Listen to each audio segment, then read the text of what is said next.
In this video, I'm going to share some useful features that Excel has to help you with content planning. I personally like Excel the most because it allows me to create a content planner that works completely for me.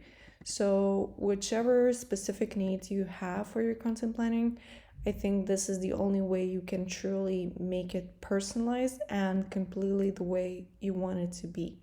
So I'm gonna share this one, how it looks like. It's specifically created for 2022. And let's start from brain dump. So I think this is a really important sheet, even though there's not much here, but it's important because you want to have a place where you keep all of your ideas in one place. Because what happens a lot of times, we have these great ideas and then we forget about them. So this is kind of the first step that you do to just add all the things that you could possibly talk about on your social media or your blogging channels, to just make sure that nothing's missed and all of the great ideas that you have are in one place. So then we go to content pillars, and these are important because now we really make sure that we hit all the targets that we want to achieve with our content. So if you're selling products or service, of course you want to have your sales column. If you don't, then you just add something else and you delete this and write something else. Now, these are kind of the most common ones or most interactive ones. So a lot of people use their social media to share their knowledge. So this is kind of, for me, it would be really important that you write down first all the things that you have real life experience in that you could share with your audience. Then this one is for entertainment. So this could be memes or funny content or anything that you think could make it interesting for them. Then you also want to share something about yourself. People like to buy from people and people like to see the person behind the brand. And then this one is to evoke certain emotions. And another, I would like to give a couple of examples for this. So for example, instead of making it so general, we usually want to make our content pillars as specific as possible. So then here I would write down and say, fear of public speaking. So let's say that this month, that's what I focus on. And I want to help people to face their fear of public speaking or to help them, to practice certain methods to get rid of it and things like that. So I wrote here evoke an emotion with your content. So that could also be, that you want your audience to feel positive or you want them to feel sad. Well, that's kind of sounds harsh, but to move them with your content basically. So that's option number one. And then this option is kind of option number two, is in a way to help them to deal with certain emotions that they feel. Now, once I'm done selecting this, here I have January, and I can change this to February, March, whatever. And I also, what I would recommend is writing it here. So I would write January. And then once I'm done with it, I can just duplicate it. So I have another one that could be, for example, for February. And then I would change the title here as well. And now this one, I can hide it. So when I feel like I'm running out of ideas, I can look back and see what I was doing here. And I can also, highlight the ones that I feel like worked. So it's kind of for my revision as well. It's not just for content creation. Now, this one I will delete, or I will just go back to the way everything was. And we will go to the Instagram feed. So here we have all these different posts that we can create our content on. The easiest way I would recommend to do this is to first go to Canva. And it's because Excel is not really for image creation as such. It's completely for a different reason that you use it.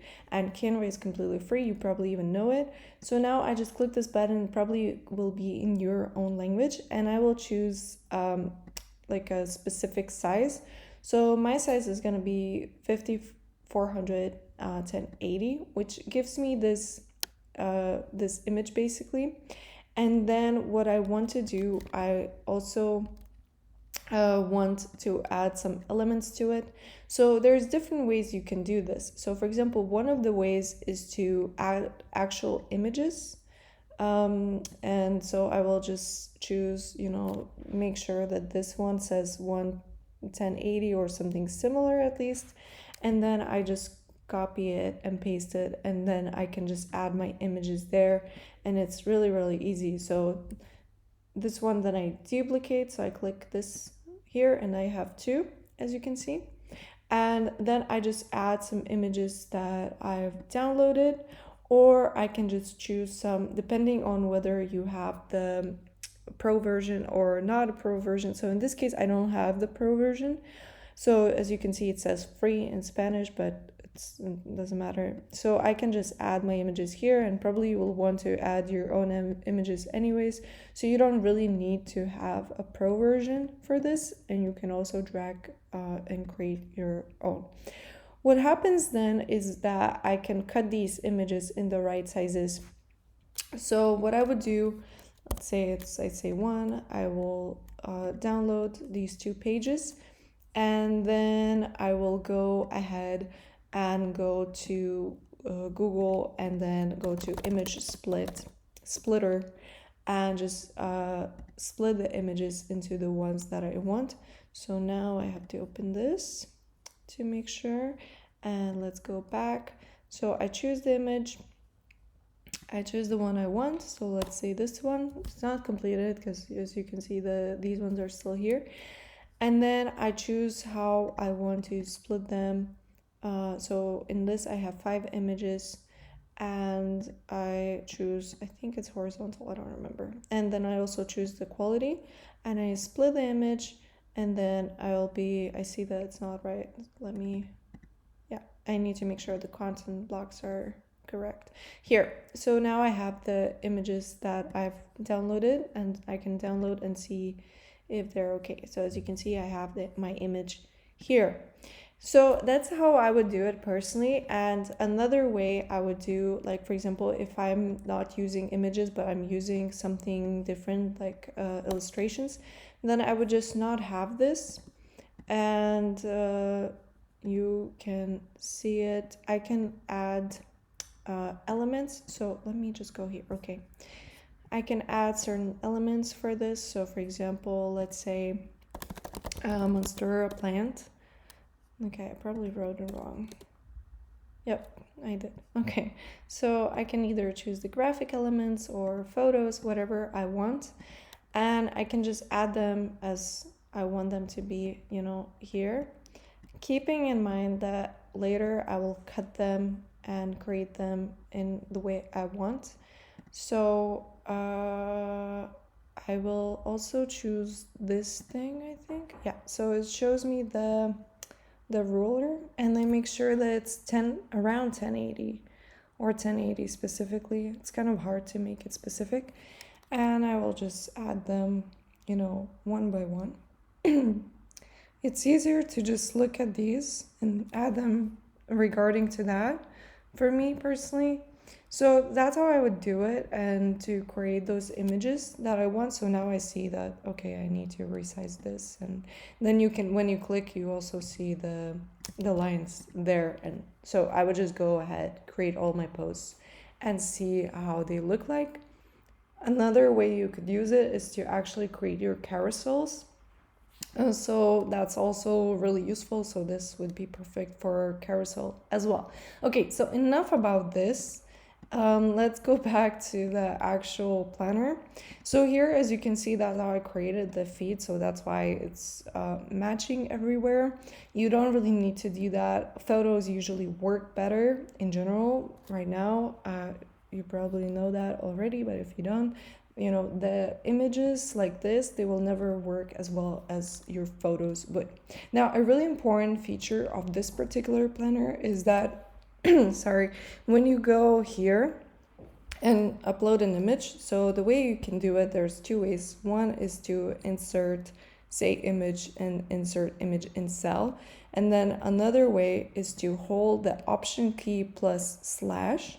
So let me show you how it looks like. So first you choose the cell, then you hold the option key plus slash, then this pops up. You type in I and you select insert image in cell. And now I can insert any image that I want. So let me just see what I've downloaded and insert this image, for example. So I'm gonna upload it. And as you can see, it's uploaded here. What that means is that automatically it appears in my monthly calendar. So it's important to start from the bottom and go up, just like you would on Instagram, because then it automatically chooses for you to upload everything here. So now I have my image over here. I can type in my caption here, choose my hashtags, select if it's approved or scheduled, and also you can choose write something else, like for example posted, so this is for you. This is something that you care about. Maybe you care about that every time you upload an image you're gonna comment on some other person's feed, so then you would type in your to-do here. Now, once we're done with that, we can go to the actual calendar, and it's really important because here you can actually highlight and color any dates that you want. And now that I colored it, or you don't have to color, but I like to color, and then you can add a comment and write down your comments, or even tag other people that use a Gmail account. So you would type in something that's, sale for Valentine's, for example, and you would type in comment. And then once you're done, you would just click this, and that's it. Now, this is your main to-do list, and these are the 5 priorities. You can also change the title of this. You can also change the colors of these. So the way you change the color is just you select all of them. If you use Mac, you just hold the command key to select them, and then you just change the color that you want. So if you want it to be blue or you want it to be pink, it's really not a problem and it's super easy. And I also think it's kind of important to do that because then it matches your aesthetic. It's more pleasing to the eye and it's more fun to plan when it really matches what you want. Now, we go to January, and the latest feature here is that you can choose your channel and you can choose the type of the post, and you also choose the content pillar here. So the reason why it's really important is because a lot of people like to repurpose their content. So for example, you choose something for Facebook, and then, your topic, for example, is fear of speaking. And then you would, you want to do the same for Instagram, let's say. So then you copy the text and you paste it here, and you have 2 topics that are the same, just the place where you're going to post is different. Now, you can also take it a step further and duplicate this. So I'm gonna insert a column to the right, and then I have it even bigger. And then here I can type in my caption, my what I'm gonna actually write. What I really recommend doing is, because if I write a lot here, what's gonna happen is that it's gonna make it like this. So, it's up to you how you want it to be. It can be like this. It can be like this. There's different options how you can do it. But it's up to you. And then, you can copy this. For example, if you're repurposing and you want something specific for Instagram, let's say change the first sentence, it's super easy because the rest of the content maybe is fine. But that one is, a little different. So then you would copy this and then change your content a little bit and write down specific for Insta, something specific that you want. One thing that I personally would recommend is to start from your blog, or to choose an Instagram post that's already working and then move your way through all these different channels. The channel you also can choose. So if you, for example, don't have LinkedIn, that's not a problem. I can just delete it from here. And then if you go back, you see the LinkedIn is gone. So all of these content pillars are for you to customize and for you to choose whichever you want to focus on. And also you have the post type. So the post type is over here. and you can just choose whichever post type you want. So for example, if you want to do a photo or a story or maybe a video, it's up to you. And then you also can choose what kind of content you're going to create. So it's not set in stone, it's completely customizable. Now, one thing you might want to know, so for the content pillars, you can also change them, but as soon as you say fear of speaking, it will not have the color for it, so it's going to be white. And if you want to change that, if you want to change these colors anyways, the way to do it is to click on it, go to view more cells, and go to conditional formatting, and then you go here, you write down the title that you want. So for example, I want it to be fear of speaking, and I choose the color for it. That's going to be this color. And as you can see, then it's, changed to that. So and then it automatically changes everywhere. The reason it's, you don't have to do that. They don't have to be in colors. You can delete all of these and just have them white. I just think it's more fun. So it completely depends on you and what you want to do with it. And the same goes for February. The same goes for March and things like that. All of these are dynamic. So this is just, for example, this is 2023. So that doesn't mean that if you have the 2022 calendar, you can't use it for, the next year. The ideal thing is that you can use it for any time that you want. So here I can just choose my February again, because that's what it was intended to be. But if you want to change it for something else, you can. So as you can see now, it's updated to February. Let me just show you again. Let me just go to any other.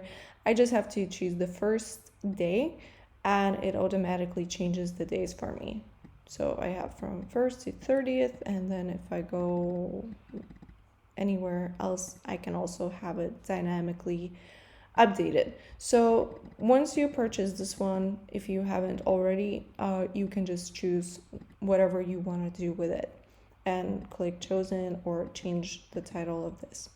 I hope this is helpful. If you have any questions whatsoever, please contact me, and you will find the contact in the description. You'll find this link to the planner also in the description. So if you have any questions whatsoever, just contact me, and thank you so much for watching. See you next time.